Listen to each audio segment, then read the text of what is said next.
Welcome to State of Art on the Voices of Pueblo podcast, brought to you by the Pueblo Star Journal in Pueblo, Colorado.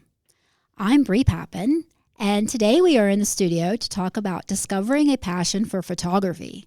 I'm thrilled to welcome Southern Colorado Photography Society members to the studio today. Joining me is James Van Hoy, David C. Russell Jr., and Joel Ohlsen. Thank you guys so much for being here today. I really appreciate you taking time. Yeah, you're welcome. Thank you. I wanted to just really highlight the Southern Colorado Photography Society. You have been around for 37 years, begun in 1988, and I really enjoy your mission. It's a very simple mission, but I think it's also really speaks to what the SCPS is about. Your mission is to explore all aspects of photography, all mediums, to improve skills of the members and to foster support and camaraderie. I would like some of you to speak about your first experiences when you joined the group. Joel, can you talk to us about that, please? Sure. I joined the group about 8 years ago. And at that time, I had been a sort of a family photographer taking pictures. And through the group support, I began to learn how to actually take good photos.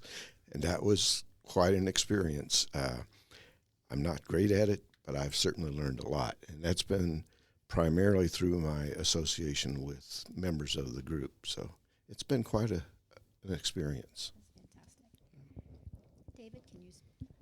Yeah, I think I joined right before COVID happened. And I started doing photography as a young child in the last century at New York University and taught photography.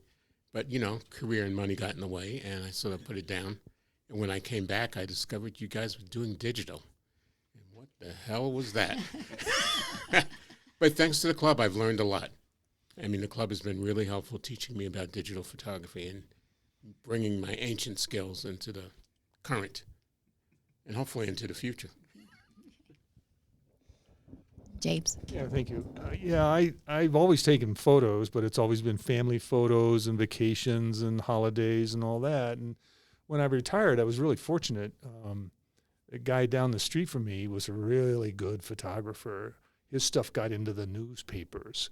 And he would go to the Detroit Pistons games. We lived in Detroit. Wow, nice. He would take photos of the Detroit Pistons, come home, get home very late at night, develop the film at home, and then he would take the good ones and drop them off at the newspaper on his way to his day job.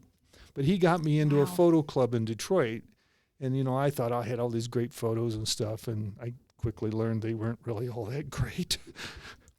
But then they were very helpful. It was the oldest photo club in Detroit, and they got me going and learning how to take decent photos and how to process photos and all that kind of good stuff. And then all of a sudden, we had a granddaughter born in Colorado Springs.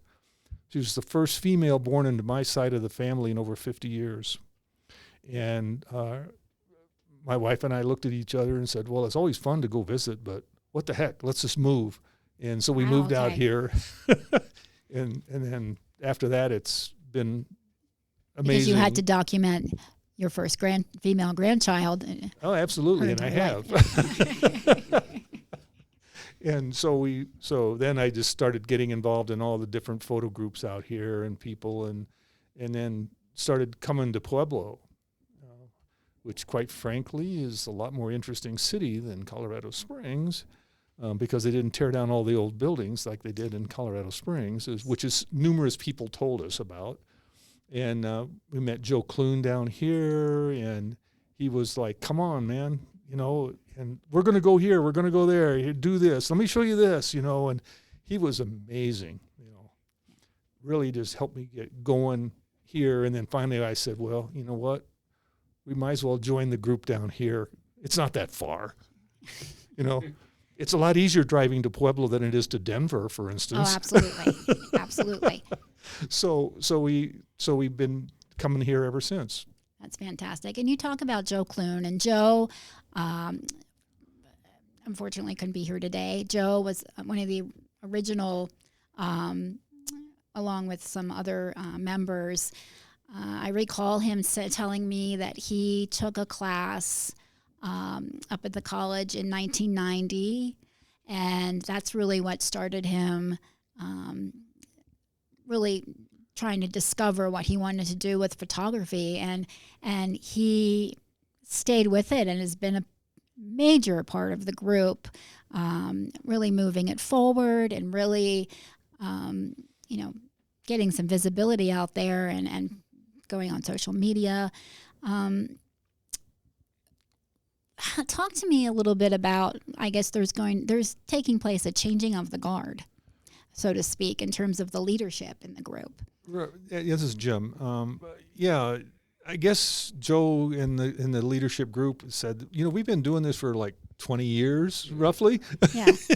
We were all like, yeah, but you're really good at it. And they go, yeah, but it's time for some new people to step up. And sure enough, people have stepped up and said, this is a really good group. We really need to keep this going, and not just walk away from it. And we didn't have the photo show for several years due to COVID, and now we had one just recently, and we're going to have another one next year. And there's this whole new group that's organizing that and making that happen. So, and this is the annual SCPS show at the library at the Rawlings branch. Yeah, David, can you talk about that a little bit? Yeah, and they've been doing that for a long time. And Joe Clune, of course, was at the head of that. And I have to mention the fact that Joe is not just a photographer, but he's at the Arts Alliance. He's at Steel City. He's at Blowback. I mean, he's hung shows for the kids in the community for years. Yeah. He's just a real art guy. He's an incredible advocate for all of the arts. I see him out, and he's out documenting the First Friday art walks, taking pictures of those, and he's just really super involved. And that's what happens is you're following through on your passions, and you just become a part of it, and you become engulfed in it. And it's a part of his life. And honestly, it's such a nice thing to see him out and just taking pictures and socializing and mixing with everybody. Yeah. So. But the annual photography show is phenomenal.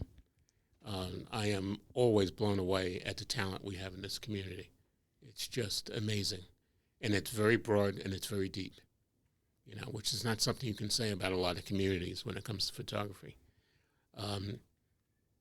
I was proud to be asked to judge the photo show, I think my second year in the club. And I had judged shows in New York for years. It was hard. When you have a lot of really good photography to judge, it is a very difficult thing. Very, very difficult. So, I was honored to do that. But the show is wonderful. We open it up to the general public many years. It's not just the club itself. And that's phenomenal because then you're also bringing in other photographers. And I don't know whether it was the change of leadership or what, but we have, 5, I think, new members that have been coming. Younger members. We have a couple of people from CSUP students who've come to the meetings. So it's great to see the new blood and new styles. Exactly. That's a different eye when, you're 20-something as opposed to, we won't name older. Our ages. Older. We'll just say older. Mature, yeah. Joel, can you speak a little bit about some of the things that the group does in terms of photo shoots or planning trips to go out and look at different landscapes or different settings to photograph, or just different things? Sure. We do have a wide variety of opportunities.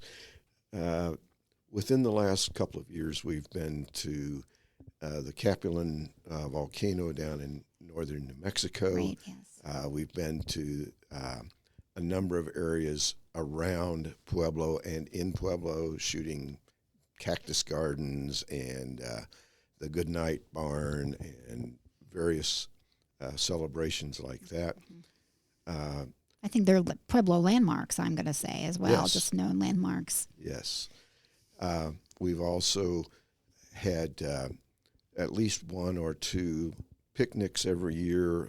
This past year, we had a picnic in Westcliff with opportunities to shoot a lot of different areas around Westcliff and in Westcliff. And we'll be doing that again this year. We have a lot of sort of spontaneous photo shoots. Joe in particular has been really good at that. It's time to go shoot the murals along the Arkansas. It's time to go shoot the flowers in Florence. I mean, there are a lot of different opportunities that people can take advantage of. Not everybody does everything, but a lot of people do a lot of it. And that's really been fun. Talk to me a little bit, Joel, about your personal style, your personal photography style, and what are some of your favorite things to photograph?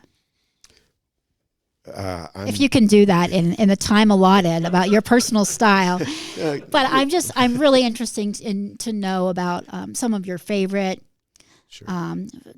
photographic moments and some of your favorite places to go take photographs. I think I share a lot of the same things with James, and that is I'm a landscape photographer. I don't put people in those pictures. That's David's job. No, I'm a landscape photographer primarily, but I've also been fascinated by night photography, doing a lot of work with the Milky Way and recently with the moon and with a number of other sites at night, which are really Did you happen to shoot the lunar eclipse that we just had on? Yes, I did. Oh man, I would And, love to see those. you know, that was an interesting evening because where I live up in Rye, it was dense cloud until midnight. And all of a sudden, the skies opened and there was the moon in Fantastic. full eclipse. So, yeah, no, I had an opportunity to do that. That's awesome. My style is ill-defined, to say the least, but I do a lot of work both in the field, but I do an awful lot of work back on the computer once I've taken the photo, which is something I couldn't do with film. Sure. So this has been a real experience. It's been fun. Sure. Learned a lot. David, can you talk to us a little bit about your particular chosen medium of photography? Human beings, portraits. It was Living fascinating. things. Okay.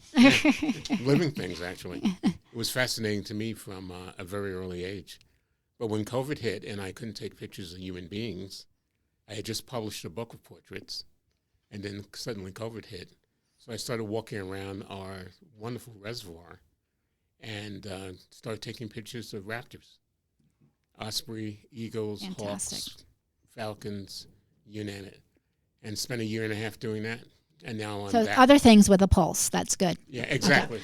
Okay. Anything that breathes and has eyes, especially the eyes. It's important.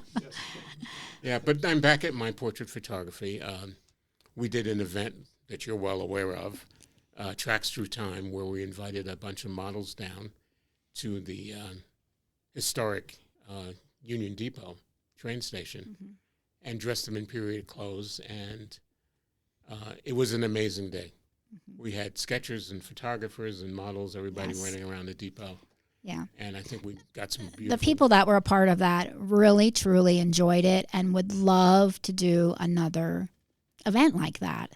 And I mean, yeah, and it's just, and a lot of the ladies that came to model were not from Pueblo, but any opportunity to, I think, be a part of something and that's art making, I think people really embrace that. People that are really a part of it want to do that, and I think that's just an example of maybe the diversity of the group. You know, inviting and then also collaborating with different businesses here in Pueblo and other groups like the Sketchers, who we had on. But if my style, I think, is artistic portrait work. I have done a wedding in my life. I will never do another one. And I think that's a whole nother animal as wedding photographers. Yeah. And I have great friends here who do great wedding pictures. And when people ask me, I refer them out. So I like doing artistic portrait work. I've been a student of art forever.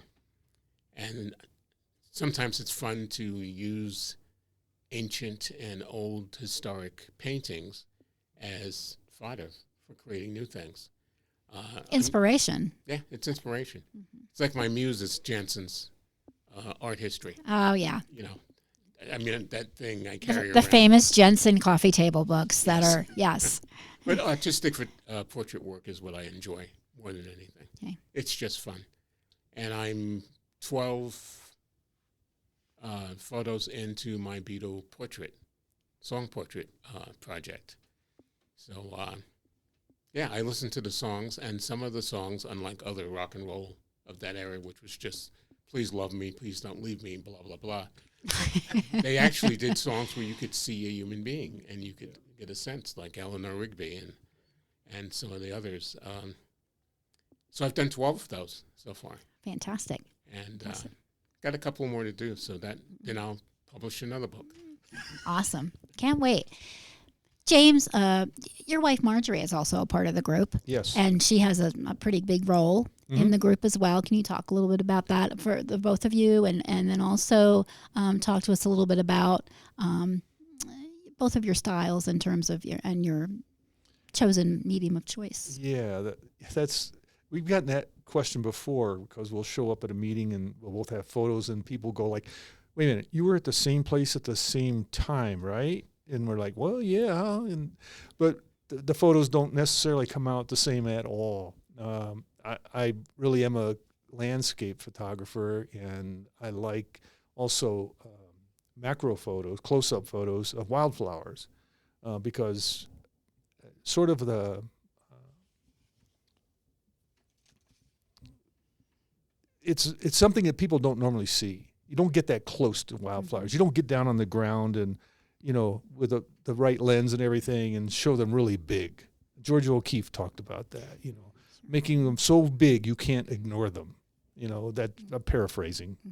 And to me, that appeals to me a lot. If that's all I ever had to do was to take wildflower photos close up, I would be fine. I'd be happy. I wouldn't need to do anything else. Sure. Marjorie It feeds your soul, so to speak. And it's all, I think a lot of those are about perspective, where, you're walking in, it's like you were both in the same place, and it's completely opposite end of the spectrum. Yeah. Images. Yeah. And I think that just speaks to, just the way it is, and we were different people and different views, and, it's just like, when our group goes someplace, we're all taking pictures, and hardly ever do we take the same picture of the same thing. We all have our own perspectives and things that appeal to us, and we're going to take photos of things that appeal to us. Exactly. That's what we do. Exactly.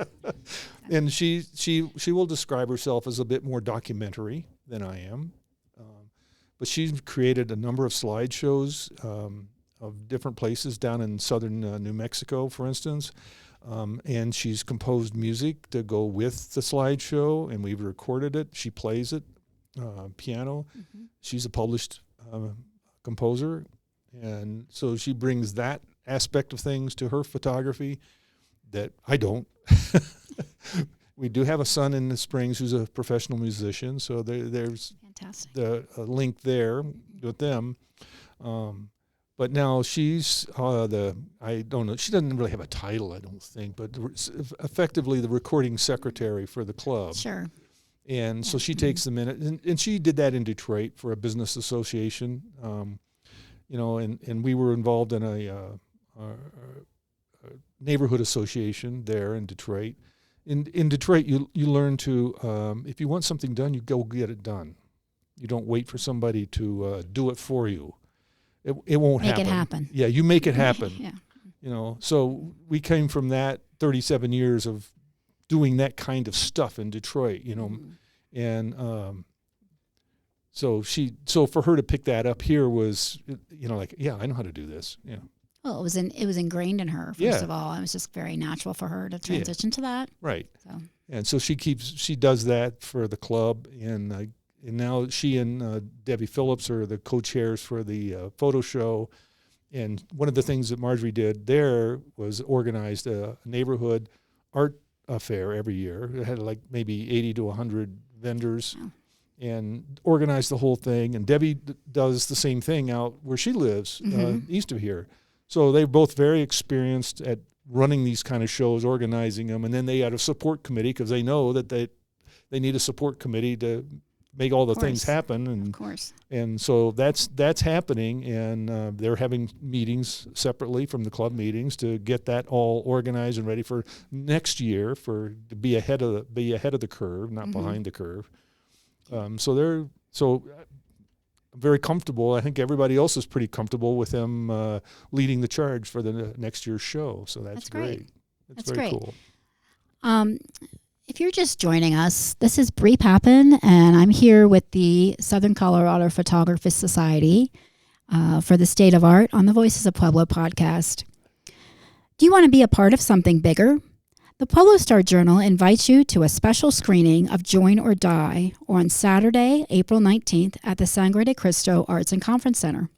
This powerful documentary explores the impact of civic engagement on our democracy. And we're launching clubcon.org to connect you with clubs and organizations in Pueblo. Don't miss this free event. Register now at pueblostarjournal.org. Welcome back to the State of Art podcast on the Voices of Pueblo. And I'm here with James Van Hoy, David Russell Jr., and Joel Ohlsen, And I wanted to talk to you all about the future of the Southern Colorado Photographer Society. We've talked about a change in leadership, and I'm interested in knowing the kinds of things that going forward you want to have happening inside the SCPS. This is Jim. Jim's. The one thing that came out of the last photo show, which was the first one in several years, was a whole bunch of new people showed up.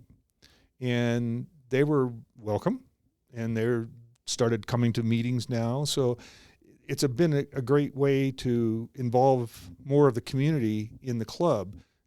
There's nothing exclusive about this club at all. I mean, we're in it, so.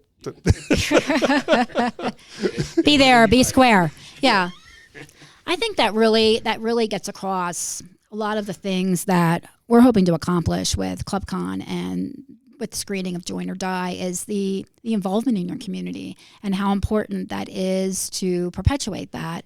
Not only to give people a sense of belonging, a sense of self in terms of self-discovery and what things to pursue their passions or pursue the things that you want, but also to really help the community grow and prosper and be diverse.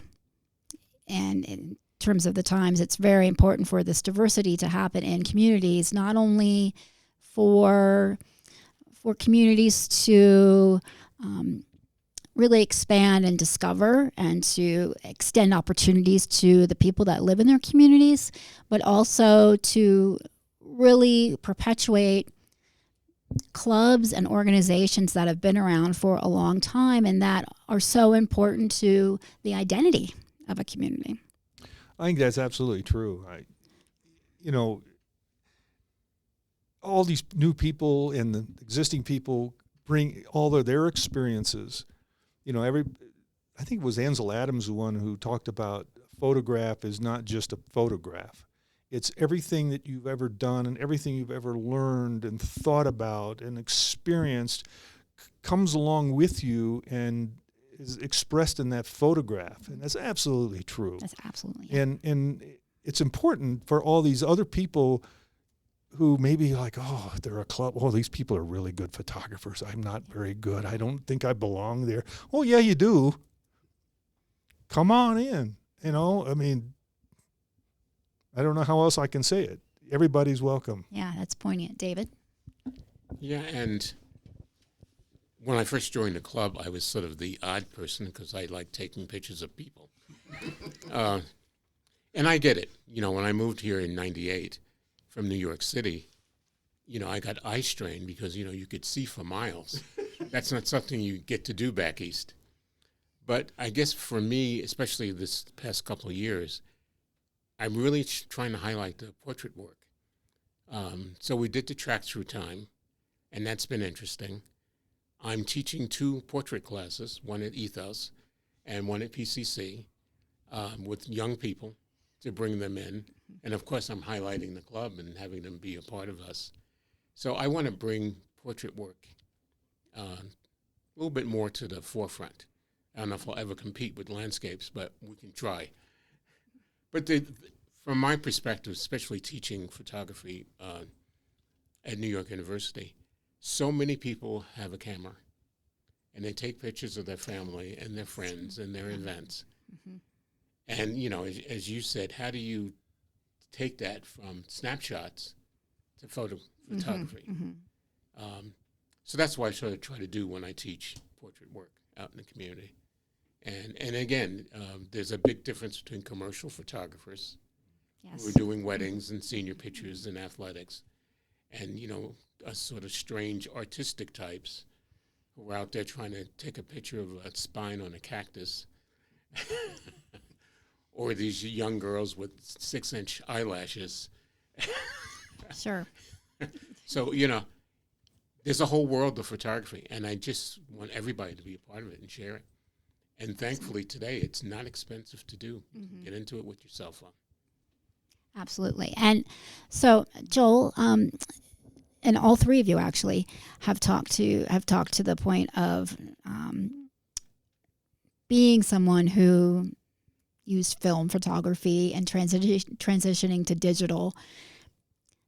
I've had these conversations with many photographers across many different mediums, and in terms of use of film and being a purist in developing film versus transitioning to digital, and how do you see that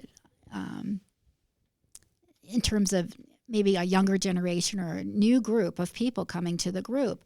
Maybe have you seen or been a part of anybody that is interested in still using film, or are they exclusively interested in digital? I want to do digital because there is a whole different world that digital opens up to if you want to develop in black and white, if you want to, manipulate in color or do whatever.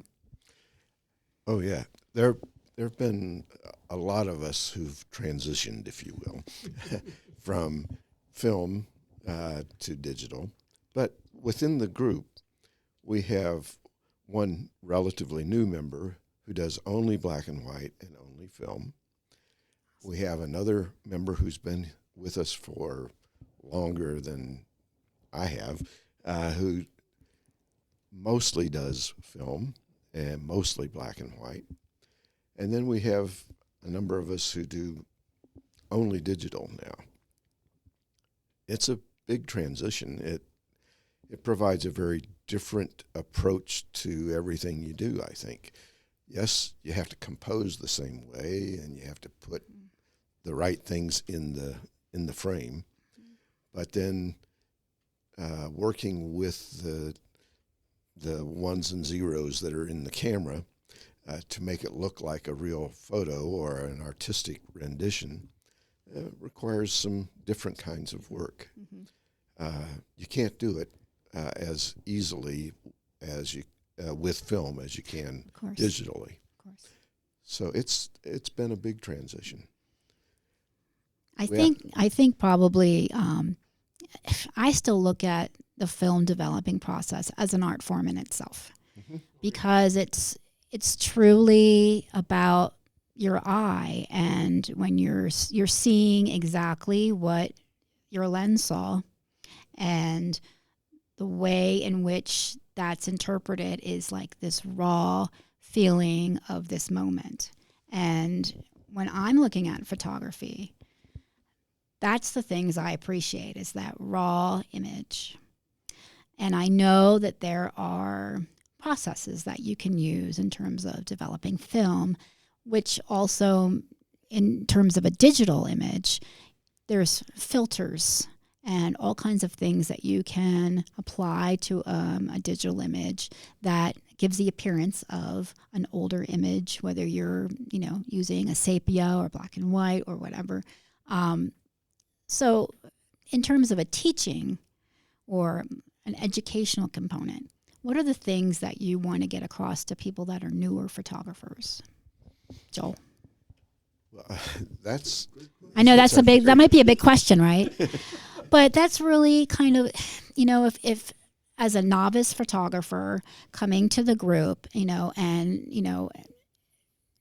you're welcomed to the group and, all skill level welcome, you really want to learn how to develop your skill or develop this skill. So one of the things I think struck me really very clearly when I first joined, and continues to strike me as really something, is that one of our members is an extremely good photographer and does not even touch a real camera, if you will. And that's Joe Clune. Joe works entirely with his phone camera and has done remarkable work. And so, if you're looking to be a part of our group and all you do is use your phone camera, that's not bad. we can really appreciate and work with whatever equipment you have. Mm-hmm. And we have people in the group who are extremely good at various aspects of that photography. So all you have to do is be there and ask, and it's available. Of course. David? In my philosophy, because I was teaching this at the college level years ago, is you got to learn the basics. And I think the real basics is you got to learn to see, not just look at things, but see. And then how do you capture what you see? And then that's where the technology comes in. And whether you're in a dark room developing film and negatives or printing, or you're sitting at your laptop, using software, it's still, the essence is done. You got to get to the basics of seeing. And that's something I think a lot of, cell phone photographers forgot. It's too easy to just click and shoot. Pictures. Yeah. And I think you guys remember back in those days, you couldn't take 50 or 60 frames until you got it's a roll of 36. Yeah, exactly. If you're lucky. If you're lucky, yeah. And it's expensive. Yeah. You didn't know until later. Yes. Yeah. So the discipline of, framing, as we used to call it, you take your first picture, you make an adjustment, you have your middle picture, and then you take your third picture, and that was it. So you better, in those 3 frames, get it. So I think that, getting back to the basics, and I love teaching the basics. I love getting new photographers in a room and turning the lights out and turning one light on, and let's go from there. And, I still teach the zone system. I still use gray cards. I mean, just all the basics. And once you really learn to see, I think everything else gets a little bit easier. Exactly. Absolutely. And Jim? Yeah, I would agree with that 100%. The other thing, though, that struck me is, they say, oh, well, when you have a print, that print's got to be like really big emotion kind of response from people and stuff. And I'd always ask people, gallery owners, when one of my prints would sell or something, I'd say, well, what did they say? Why did they buy that? What was going on? And they go, oh, well, it turns out that that person was bringing something of their own to that photograph. Not just, it was a nice composed, it was a nice print, the colors were great, or it was black and white, whatever it was. But they were like, oh, yes. And the most amazing one was I had a photo at the airport, a bunch of photos, and these people got in touch with me, and they said, oh, we really love that one photo that you had there, and we want that. And I said, okay. And so we met at the gallery that printed and framed it for me, and I had the print, and the guy's looking at it, and he's like, that's the same as one at the airport, right? And I go, yeah. And And the framer was right there, and so we're going to frame it exactly the same as the one you saw in the airport, and he says, okay, I will meet you back here such and such. And we're in the gallery owner and I looked at each other like, what is going on here? I don't understand this. So later he came back with his wife, and they're standing there looking at it, and he goes to his wife, this is the print we saw at the airport. Happy anniversary. Wow. And the owner and I were just standing there like, oh my gosh. Yeah. Wow. Yeah. He brought that to purchasing that photo. Mm-hmm. And I think that's always true. It's a partnership there. Yeah, the photographer's got to get all the stuff right. But then somebody comes and they have, oh, I've been there. That Mm-hmm. is so, I got to have that. Yeah. Whatever it is. Whatever you saw and what you experienced, you want somebody else to experience that as well when they're looking at your photo or having a memory Right. or having this identity with your photo. Yeah, totally. That's a really important aspect. Yeah, it's just one of those things that most people don't talk about, Mm-hmm. It's the same. I mean, I think that goes across the board with art in general. When you're looking at art, and one of my favorite books was The Art of Seeing. And it's about you having a personal relationship with art. And this is true for any medium, photography, painting, watercolor, sculpture, performance art, whatever, is about what you get out of art is what you have with your experience with art. And I think that's, in addition to skill and technique and developing through education and practice, is also instilling that experiential aspect to students or to people that are want to become more involved with art. Talk to me. I know some of you have some shows coming up, so I would love to just get to hear some information from you, David, about your show coming up in April. My show starts April 1st at the Pueblo West Library, and I've been showing there once a year for the last 3 or 4 years. And this show is going to be a lot about the Tracks Through Time session that we did. And, I think we mentioned earlier that you have 8 photographers in the same place, and they take 8 different things.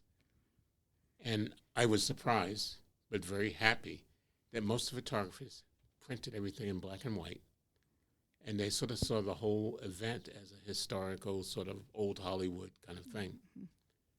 All my photographs are in color because they're all closer up of the human beings, and the expressions of the models that were there. And many of them were really well experienced, and they had that ability to emote different things. So it's a show about faces, and it's a show about the faces of the models that were there. And anyone that's seen, David Hayden's work and some of the other photographers that took photos there, Ted Schaefer, this is going to be same people, but entirely different perspective. Absolutely. So that'll be the month of April. The reception is April 3rd, 4th, and 6th. And, hope everybody comes out and enjoys it. Fantastic. And if not, tell me why.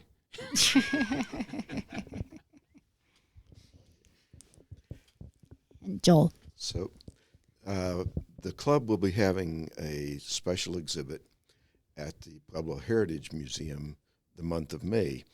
There will be approximately 20 members who will have their photos on exhibit there. Obviously, they will also be for sale, but they are mostly there for the public enjoyment. And we will have the opening reception, I believe it's on the 3rd of May, but that first Friday in May. So we'll certainly want to see the public there to see the photos, talk about them, enjoy them. Perfect. And how many, out of curiosity, how many members would you say that you have in the group? My email list is 71. Okay. So some are active and some are not so active, but everybody gets informed about what we're doing and how we go about it. So Fantastic. And if they want to find you or find more information about the Southern Colorado Photography Society, where can they do that? the most obvious place is on Facebook, and Okay. just look for Southern Colorado Photography Society.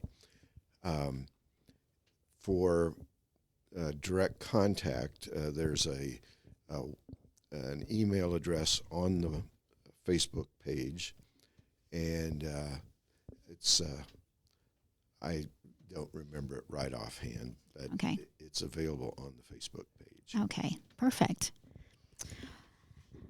Well, was there something about Mark? Okay. Well, I want to thank the three of you. Oh, David, did you want to say something? Okay. Passing the microphone. Okay. All right. Pass the mic. Well, I want to thank the three of you for being in the studio today and talking about photography and talking about your passions with photography. That's a wrap on this episode of State of Art on the Voices of Pueblo podcast. A huge thank you to Joel Ohlsen, David Russell Jr., and James Van Hoy from the Southern Colorado Photography Society for sharing their passion for photography with us today. Before we go, though, one more reminder. Join us for the Join or Die documentary screening and the launch of clubcon.org on April 19th at the Sangre de Cristo Arts and Conference Center. It's free, it's for the community, and it's your chance to get involved. Register now at pueblostarjournal.org. And thanks for tuning in. I'm Bree Pappen, and we'll see you next time.